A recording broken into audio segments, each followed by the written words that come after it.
نحمده ونصلي ونسلم على رسوله الكريم أما بعد فأعوذ بالله من الشيطان الرجيم بسم الله الرحمن الرحيم وإن كنتم جنبا فاطهروا صدق الله العظيم. قال الله تبارك وتعالى في شأن حبيبه مخبرا وآمرا إن الله وملائكته يصلون على النبي يا أيها الذين آمنوا صلوا عليه وسلموا تسليما. اللهم صل على سيدنا مولانا محمد وعلى آل سيدنا مولانا محمد وبارك وسلم وصل عليه. الصلاة والسلام عليك يا سيدي يا رسول الله وعلى آلك وأصحابك يا حبيب الله. حضرات محترم، آج کی اس نشست میں غسل کرنے کا مسنون طریقہ بیان کیا جائے گا. خلاق عالم نے قرآن مجید فرقان حمید میں ارشاد فرمایا وَإِن كُنتُمْ جُنُبًا فَاطَّهَرُوا، اگر تم ناپاک ہو، جنوب کی حالت میں ہو تو فَاطَّهَرُوا، اپنے جسم کو خوب صاف کر لو. اللہ تبارک و تعالیٰ نے قرآن مجید فرقان حمید میں خود غسل کرنے کا حکم دیا. یہ غسل واجب فرض جو ہے اس کا ذکر کیا. پھر نبی پاک صلی اللہ علیہ وسلم کی ایک حدیث مبارکہ ہے جس میں آپ نے ارشاد فرمایا کہ جس جگہ پر جنوبی آدمی ہوتا ہے یا جس گھر میں جنوبی آدمی ہوتا ہے اس جگہ پر رحمت کے فرشتے نہیں آتے. تو اس لحاظ سے بھی غسل کرنا ضروری ہو گیا. اب غسل کرنے کا جو مسنون طریقہ ہے وہ یہ ہے،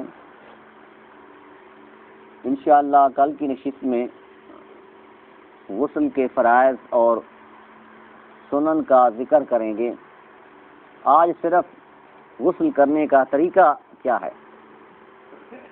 غسل کرنے کا مستحب اور سنت جو طریقہ علماء نے بیان کیا ہے وہ یہ ہے کہ جس وقت انسان نے غسل کرنا ہے تو سب سے پہلے اپنے دونوں ہاتھوں کو کلائیوں تک دھوئے. رسو کلائیوں تک دھو لے 3 مرتبہ. اس کے بعد وہ اپنے جسم سے نجاست کو دور کرے. جس جگہ پر بھی نجاست لگی ہوئی ہے، گندگی لگی ہوئی ہے، اس جگہ سے اپنے جسم کو صاف کرے. پھر اس کے بعد استنجا کریں. استنجا کرنے کے بعد پھر وضو کرنا ہے جس طریقے سے نماز کے لیے وضو کیا جاتا ہے. نماز کے لیے جس طرح ہم وضو کرتے ہیں اسی طریقے سے وضو کرنا ہے.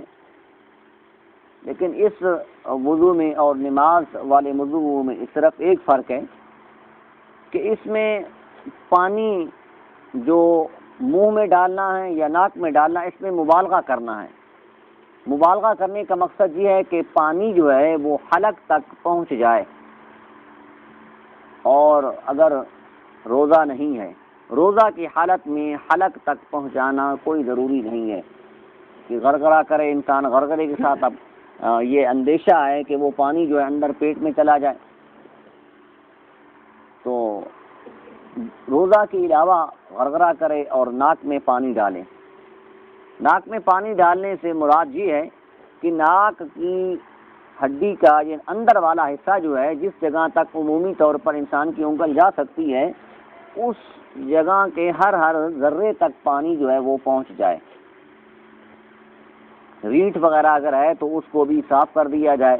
یعنی 3 مرتبہ ناک میں پانی ڈالے اور بائیں ہاتھ کی جو چھوٹی انگل ہے اس کو اپنے جو ہے ناک میں ڈالیں. صحیح طریقے سے ناک میں پانی ڈالیں. اس میں احتیاط یہ کرنی ہے. اس کے بعد پانی اپنے اوپر ڈالنا ہے. تو پانی اوپر ڈالنے کا سنت طریقہ یہ ہے کہ 3 مرتبہ جو ہے سب سے پہلے اپنے سر کے اوپر پانی ڈالیں. سر کے اوپر پانی ڈالے، اس طریقے سے پانی ڈالے کہ وہ پانی جو ہے پورے جسم تک نیچے آ جائے اور جسم کے اوپر جو ہے اپنا ہاتھ مارے. جس کو ہم ملنا کہتے ہیں، اپنے جسم کے اوپر اپنے ہاتھوں کے ساتھ جو ہے وہ جو ہے پانی کو چلائے۔ پھر 3 مرتبہ جو ہے وہ اپنے دائیں کندھے کے اوپر پانی ڈالنا ہے، وہ بھی اس طریقے سے پانی ڈالنا ہے کہ نیچے والا حصہ جو ہے جس میں انسان کی جو ہے نا ٹانگیں وغیرہ وہ بھی دھل جائیں صحیح طریقے سے۔ پھر 3 مرتبہ پانی جو ہے اپنے بائیں کندھے کے اوپر ڈالنا ہے، تو اس میں بھی ڈالنا اس طریقے سے ہے کہ نیچے پاؤں تک پانی جو ہے وہ پہنچ جائے، کیونکہ آج ہمارے پاس جو ہے وہ جدید سسٹم ہے، ٹوٹی وغیرہ لگی ہوئی ہے، تو ٹوٹی میں علماء یہ بیان کرتے ہیں کہ تم سب سے پہلے ٹوٹی جو ہے اپنے سر کے اوپر کھولو، اس کے اوپر پانی ڈالو، اور اس طریقے سے کہ پورا جسم دھل جائے۔ پھر اس کے بعد دائیں کندھے کے اوپر اپنا پانی ڈالو، اس کے اوپر اپنا ہاتھ مارو، پھر اس کے بعد بائیں کندھے کے اوپر، اس طریقے سے یہ غسل کرنا ہے۔ اور غسل میں 3 بنیادی فرض جو ہیں، 3 چیزیں فرض ہیں۔ پہلا فرض جو ہے پورے جسم کے اوپر پانی کا پہنچانا ہے،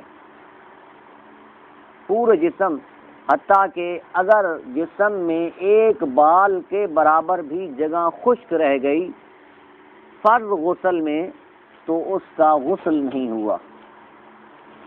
اس کے علاوہ حلق تک پانی پہنچانا ہے، جس کو ہم غرغرہ کہتے ہیں، یعنی منہ کے ہر حصے تک پانی جو ہے وہ پہنچانا ضروری ہے۔ ناک میں پانی ڈالنا بھی ضروری ہے، اور ناک کی یہ جو نرم ہڈی ہے، اس کا اندر والا جو حصہ ہے، ہر حصے کے ہر یعنی جگہ تک جو ہے وہ پانی پہنچانا ضروری ہے۔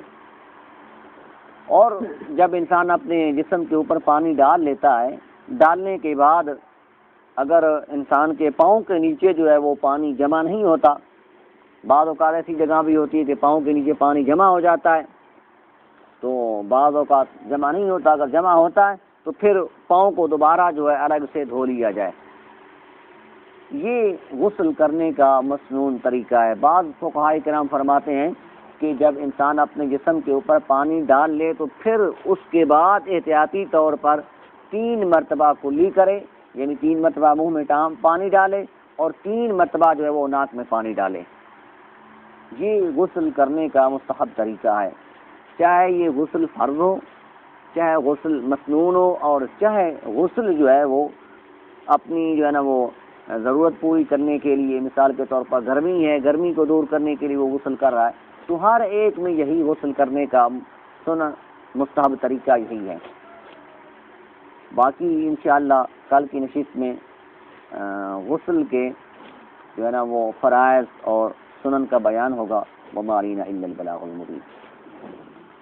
الصلاۃ والسلام علیک یا سیدی یا رسول